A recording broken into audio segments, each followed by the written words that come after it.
지금도 나를 사랑한다는 사실이 얼마나 행복한지 모르겠습니다.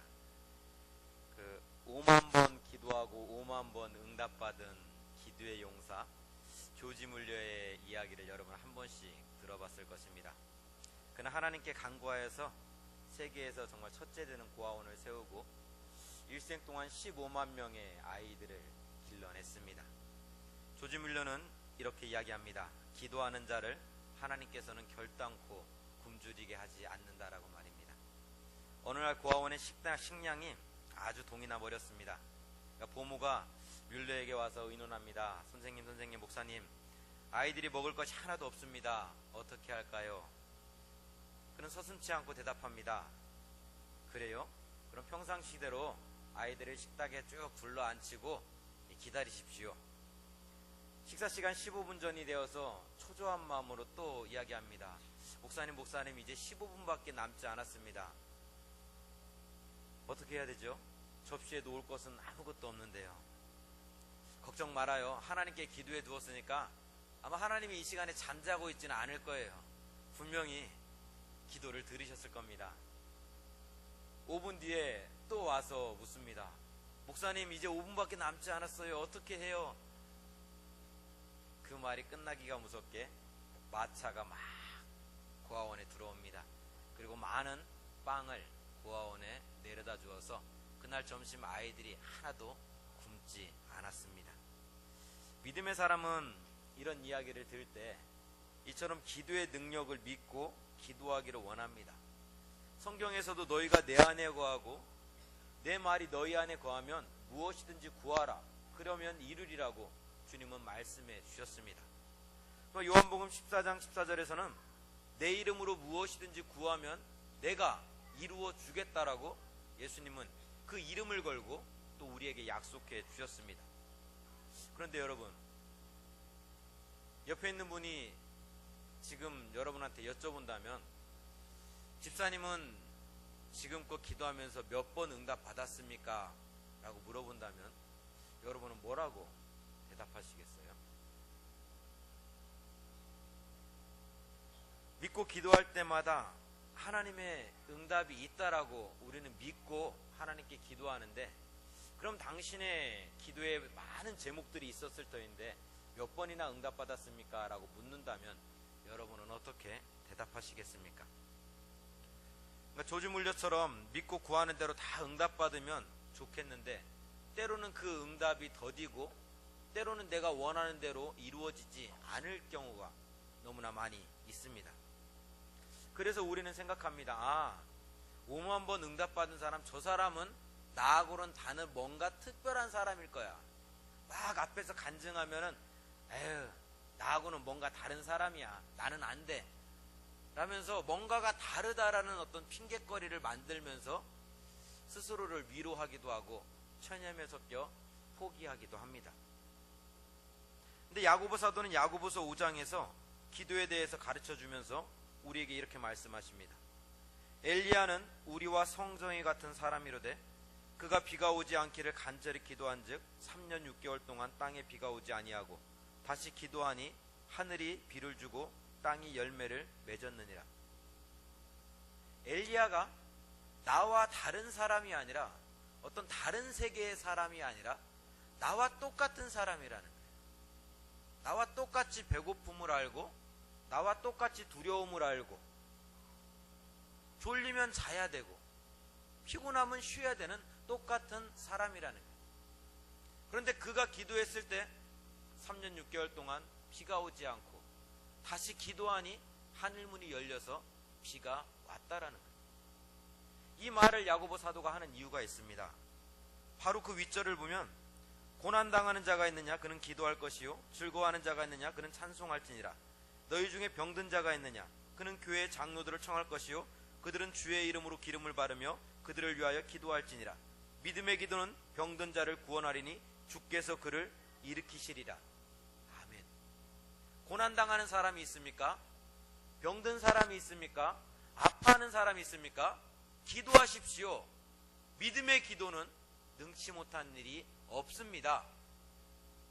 이 물음 앞에, 이 고백 앞에 우리 마음속에 그런 생각이 있다는 거예요. 아, 맞는 말이지. 그런데 그 응답을 받는 사람은 나하고는 뭔가 다른 사람일 거야. 그래서 야고보 사도가 이 말씀 뒤에 이야기하는 거예요. 너희가 정말 기도의 사람이라고 불의 사자라고 이야기하는 그 엘리야 있지 않니? 그 엘리야가 너와 다른 사람이 아니다. 너와 똑같은 사람이다라고 우리에게 가르쳐주고 있습니다.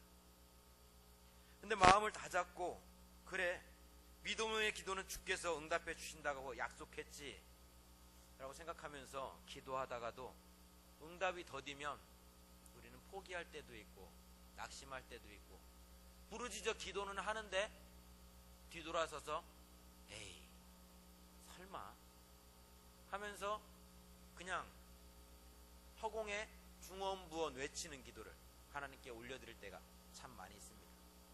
그래서일까요? 주님은 항상 기도하고 낙심하지 않는 것이 믿음이다라고 우리에게 말씀하고 있습니다. 여러분, 믿음이 있습니까?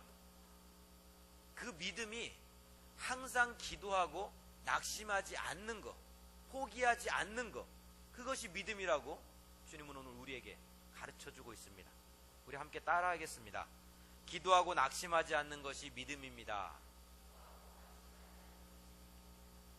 어떤 도시에 하나님을 두려워하지 않는 어떤 재판장이 있었습니다. 이 사람은 사람을 막 무시하는 거예요. 근데 그 도시에는 가난하고 정말 빼곡고 돈 없는 과부가 한 명 살고 있었습니다. 이 과부에게 어려운 일이 생긴 거예요. 근데 누구도 나를 도와줄 사람이 없어요. 누구에게 도움을 구할 데도 없어요. 그래서 이 과부는 생각했죠. 그래, 우리 도시에 재판장이 있는데 그 사람이라면 나의 원한을 풀어줄 수 있을 거야. 근데 갔더니 이 재판장이 무시하는 거예요. 돈도 없죠. 백도 없죠. 아는 사람도 없죠. 무시하는 거예요. 들은 채도 않는 거예요. 근데 이 과부는 어디다 하소연할 데가 없는 거예요. 그래서 다시 또 찾아가서 재판장님, 나의 억울함을 좀 들어주세요. 무시를 당하고 박대를 당해도 또 찾아가고 또 찾아가고 또 찾아가서 나를 좀 도와달라고, 나를 좀 도와달라고 하도 찾아오니까 이 재판장이 내가 하나님을 두려워하지 않고 내가 하나님을 무서워하지 않지만 내 귀찮아서 내가 이 여자의 이 강구하는 것을, 이 원한을 내가 풀어줘야 되겠다라고, 그러고 그 여인의 원한을 풀어줍니다. 이 비유의 말씀을 마치고 주님께서 우리에게 말씀하시는 거예요. 불의한 재판관도 밤낮 부르짖음으로 인해서 그 원한을 풀어주었는데 하물며 하나님께서 오래 참으시겠느냐? 하나님을 두려워하지 않고 사람을 무시하는 그 사람도 밤낮 부르짖음으로 인해서 그 마음의 소원을 들어주었는데 하물며 하나님께서 우리 마음의 소원에 응답하시지 않겠느냐? 라고 묻고 계십니다. 그렇습니다. 여러분이 믿고 기도하는 그 하나님은 어떤 분이십니까? 불의한 재판관처럼 뇌물을 주고 힘이 있으면 빨리 응답해주고 그렇지 않으면 들은 채도 하지 않는 그런 분이 여러분이 믿고 있는 하나님이십니까? 아니면 너무나 바빠서 우리의 기도 소리조차 들을 수 없는 그런 하나님이십니까? 시편 40편 1절에서 하나님은 말씀하십니다. 내가 여호와를 기다렸더니 귀를 기울이사 나의 부르짖음을 들으셨도다. 나의 부르짖음을 들으셨도다. 사무엘하 22장 7절은 우리에게 말씀하십니다. 내가 환난 중에서 여호와께 아뢰며 나의 하나님께 아뢰었더니 그가 그의 성전에서 내 소리를 들으시며 나의 부르짖음이 그의 귀에 들렸도다. 나의 부르짖음이 그의 귀에, 하나님의 귀에 들렸도다. 시편 50편 15절은 우리에게 말씀하십니다. 환난 날에 나를 부르라. 내가 너를 건지리니 내가 나를 영화롭게 하리로다. 에레미야 33장 3절은 말씀하십니다. 너는 내게 부르짖으라. 내가 내게 응답하겠고 내가 알지 못하는 크고 은밀한 일을 내게 보이리라. 나의 부르짖음을 들으셨다고, 나의 부르짖음이 그의 귀에 들렸다라고, 내가 응답하겠다라고, 내가 너에게 응답하고 크고 비밀한 일들을 보이겠다라고 주님은 말씀하고 있습니다.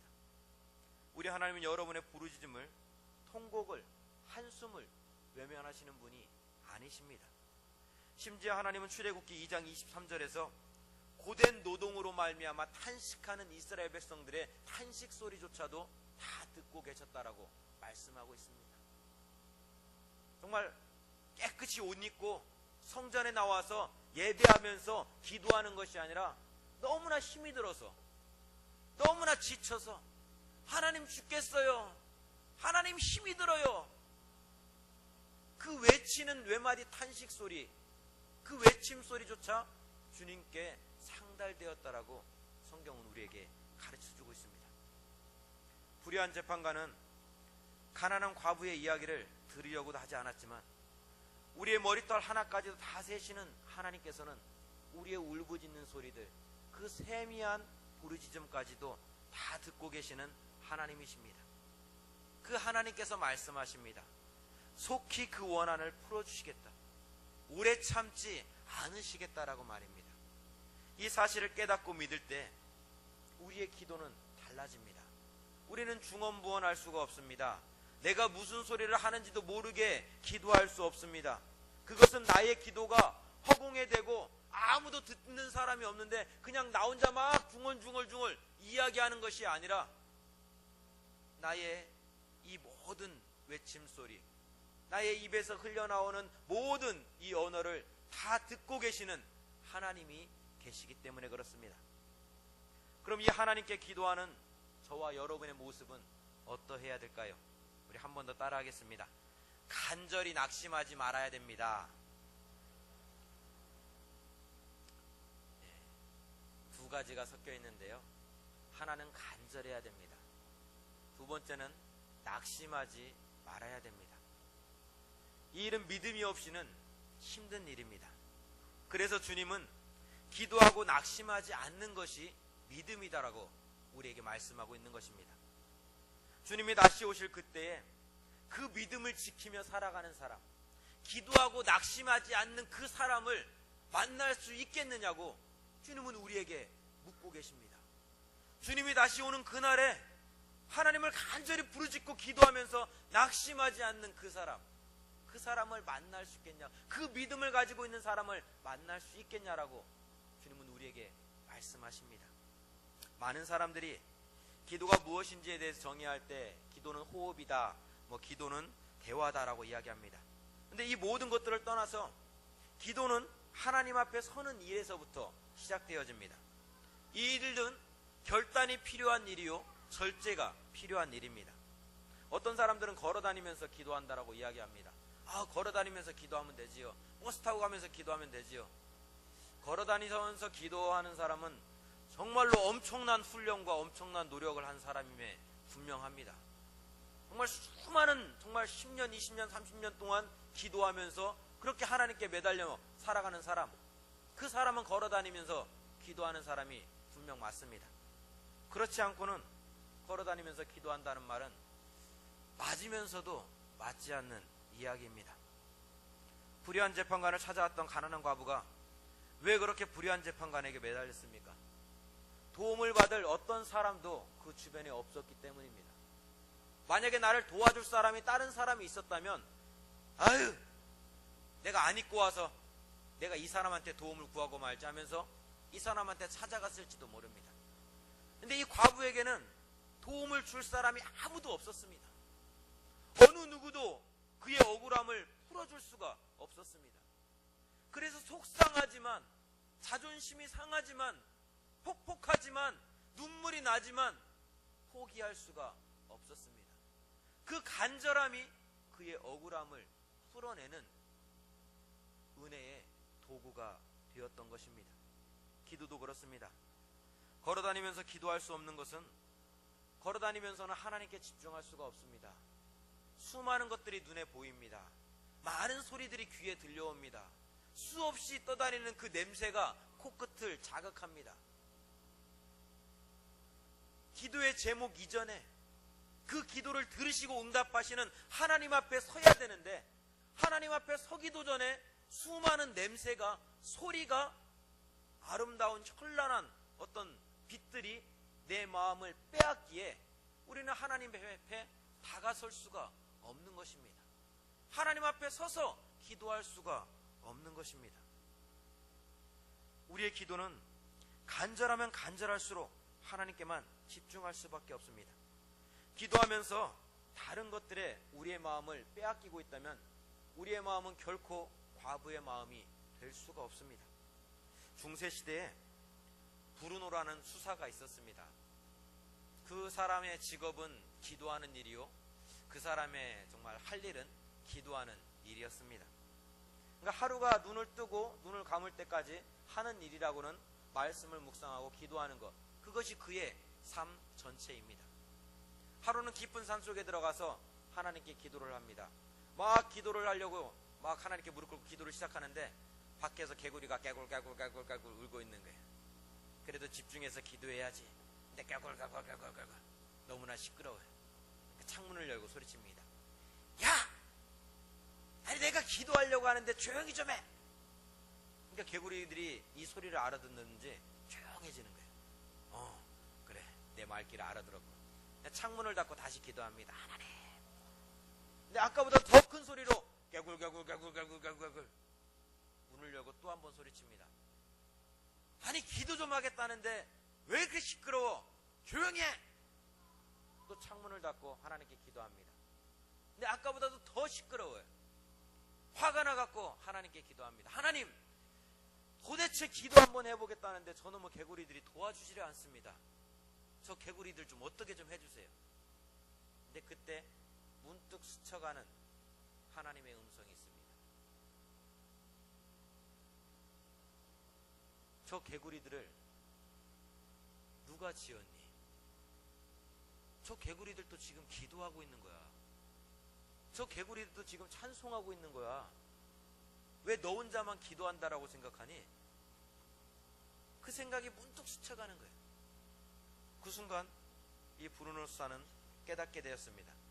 내가 지금 기도를 못하고 있는 것이 개구리 소리 때문이 아니라 하나님께로 내 마음이 온전히 나아가야 되는데 내 마음속에 딴 생각들이 가득가득해서 이 딴 생각들, 분심들로 인해서 내가 하나님께 지금 기도하지 못하고 있구나 라는 것을 깨닫게 되었습니다. 그렇습니다. 불의한 재판관 앞에 서는 과부에게 재판관의 조롱, 비웃음, 무시함은 그의 발걸음을 가로막을 수 없었습니다. 비록 이 사람이 불의하지만 이 사람이 아니고서는 나의 억울함을 해결해 줄 사람이 없었기 때문입니다. 이 간절함이 과부의 마음이었습니다. 그렇다면 오늘 저와 여러분의 마음은 어떠해야 될까요? 환난날이라 이야기하면서, 고난 중이라고 이야기하면서, 정말 하나님이 꼭 도와주셔야 된다라고 이야기하면서 혹시 개구리 소리에 하나님께 기도하지 못하고 있지는 않습니까? 입으로는 간절하다라고 이야기하면서 우리 마음속에는 다른 것들에 우리의 마음을 빼앗기고 있지는 않습니까? 샘을 파고 우물물을 길다 보면 처음부터 생수가 나오지 않습니다. 작은 샘, 작은 또랑을 하나 파봐도 그렇습니다. 파면 팔수록 흙탕물이 나오죠.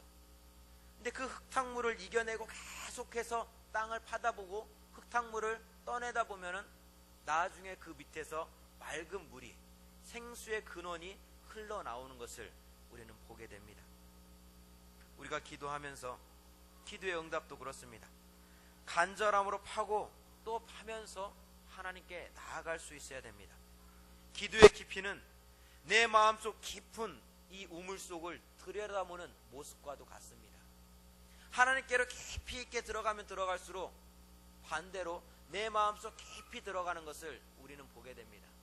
내 마음속 깊이 들어가면서 내 마음속에 이 마음이라는 우물 가운데 무엇이 들어있는지, 어떤 구정물이 들어있는지, 어떤 나뭇가지가 들어있는지 하나씩 하나씩 보게 됩니다.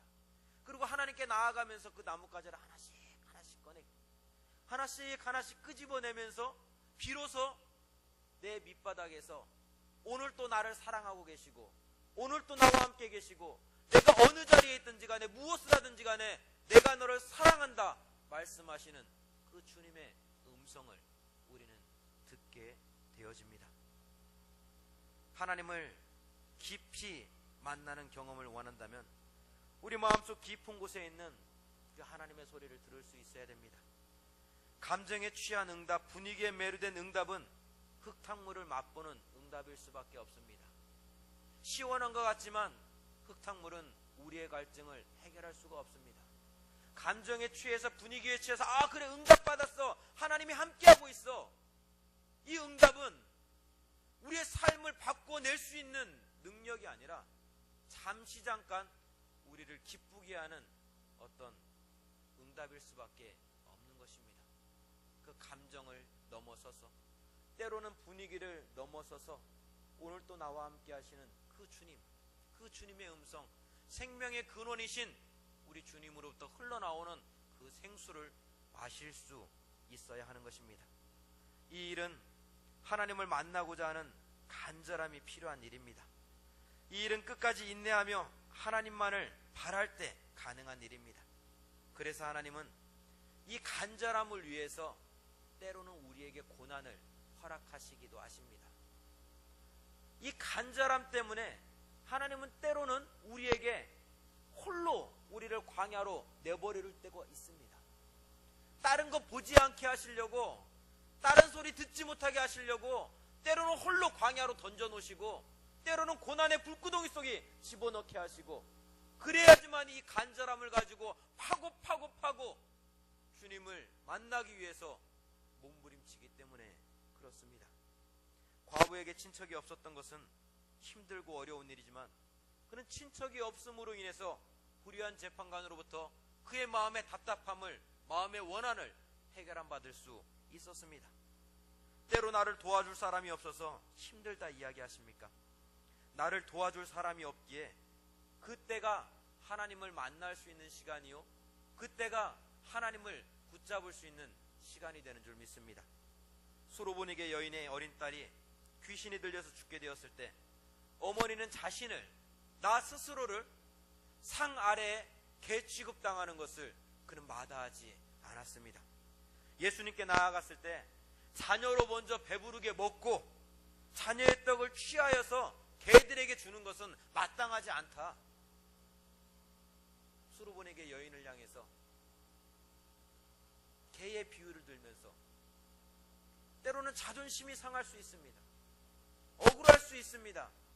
내가 유대인들 앞에 나서지 말았어야 되는데, 내가 유대인들 앞에 서지를 말았어야 되는데 내가 왜 이 자리에 섰을까? 그 눈물을 삼키고 또 삼켰을지 모릅니다. 그러나 내가 여기서 포기하면 내 딸은 영원히 귀신에게 묶임받아 살아갈 수밖에 없기에 포기할 수가 없었습니다. 사랑하는 내 딸이 구원받아야 되는데 내가 개처럼 취급받으면 어떠할까? 주님 앞에 그렇게 무릎 꿇으며 나아갔을 때 그의 딸이 고침받고 구원받는 은혜를 경험하였습니다. 기도의 응답은 간절함을 요구합니다. 참고 인내하는 믿음을 요구합니다. 구름이 가려워도, 황사가 아무리 마득기어도 태양은 한결같이 나를 향해서 빛을 발하고 있습니다. 우리 주님도 언제나 저와 여러분의 기도 소리에 귀 기울이시며 응답해주고 계십니다. 주님의 손길이 느껴지지 않는다고 해서 포기하지 마십시오. 응답이 더디다고 해서 절망하지 마십시오. 기도의 사람은 우물의 흙탕물을 퍼내고 있는 사람입니다. 생수의 근원이 보이지 않아서 한 번, 두 번 나르는 그 기도의 시간이, 그 수고가 생명의 근원이신 주님께로 나아가는 발걸음인 줄 믿습니다. 이 믿음으로 기도해서 모두가 응답받고 주님의 영광의 도구로 세움받는 은혜가 있기를 주님의 이름으로 축원드립니다. 특별히 오늘 헌신을 다짐하는 우리 사야전도 회원 여러분, 마음의 찌꺼기를 제거하는 일은 참으로 힘들고 어려운 일입니다. 그러나 헌신을 다짐하는 오늘의 그 헌신이, 오늘의 그 간절함이 주님께로 나아가는 그 발걸음을 더욱 힘있게 세워줄 줄 믿습니다. 언제 어디서나 기도의 자리에서 주님을 찾고 부르짖으며 기도의 동역자들로 세움받는 우리 사야전도의 모든 회원분들이 될 수 있기를 주님의 이름으로 축원드립니다. 우리 같이 기도하겠습니다. 하나님 감사합니다. 하나님이 우리의 기도에 귀를 기울이고 있고 우리의 모든 기도 소리를 다 듣고 계신다는 것을 우리는 알고 있습니다. 그러나 내가 원하는 시간에 내가 원하는 모습으로 응답이 되지 않을 때 우리는 좌절하고 낙심하면서 하나님이 나의 기도를 듣지 않고 있다라고 생각할 때도 많이 있었습니다. 하나님, 다시 한번 우리의 기도가 간절함으로 낙심하지 않는 믿음으로 주 앞에 나아가기를 원합니다. 그래서 흙탕물을 맛보면서 시원하다라고 이야기하는 것이 아니라 생수의 근원이신 예수 그리스도를 만나고 붙잡음으로 말미암아 우리의 모든 목마름이 해갈되어지는 귀한 은혜 역사 있게 주님 복내려 주옵소서. 특별히 헌신을 다짐하는 우리 사회전도회 가운데 주님 함께 하여 주이사 그들이 기도하고 부르짖을 때마다